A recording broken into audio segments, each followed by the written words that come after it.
Salut à tous, c'est encore moi, Patrick Duval. Je vous rappelle que sur ma chaîne, je parle de tout ce qu'on peut faire soi-même. Abonnez-vous si vous aimez bricoler, il y aura plein de choses intéressantes. Et maintenant, passons directement au sujet de cette vidéo. Serrez la pisse dans un étau et percez un trou au centre du noyau. S'il s'avère plus petit que le diamètre d'entrée du mandrin conique, augmentez-le à l'aide d'une lime ronde et nettoyez les bords avec du papier de verre.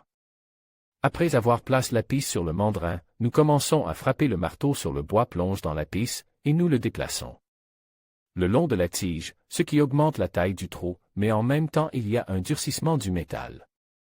C'est pourquoi, au cours de cette opération, il est nécessaire de chauffer et de refroidir la pisse plusieurs fois dans l'eau.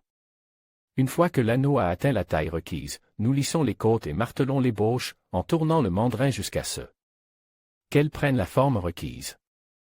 On ponce l'anneau à l'intérieur et à l'extérieur, d'abord avec du papier de verre à grains moyens, puis avec du papier de verre à grains fins et enfin avec une éponge d'acier fine. Pour polir correctement une bague, il convient de déterminer le métal dont elle est faite. S'il s'agit d'un alliage cuivre-nickel, nous utilisons une pâtée à polir les métaux. Nous l'appliquons sur un chiffon de coton doux et polissons la surface du produit jusqu'à ce qu'un éclat caractéristique apparaisse. Nous enroulons un film de polyéthylène autour du mandrin, nous y plaçons la bague et nous la déplaçons le long de la tige jusqu'à ce qu'elle soit bien ajustée. Ensuite, à l'aide d'un marteau à percussion hémisphérique, nous commençons à marteler l'extérieur de l'anneau pour obtenir une surface texturée forgée. Les bords de l'anneau sont ensuite ponces et l'anneau est prêt à être porte. Mais il est encore possible de donner une certaine couleur à l'anneau.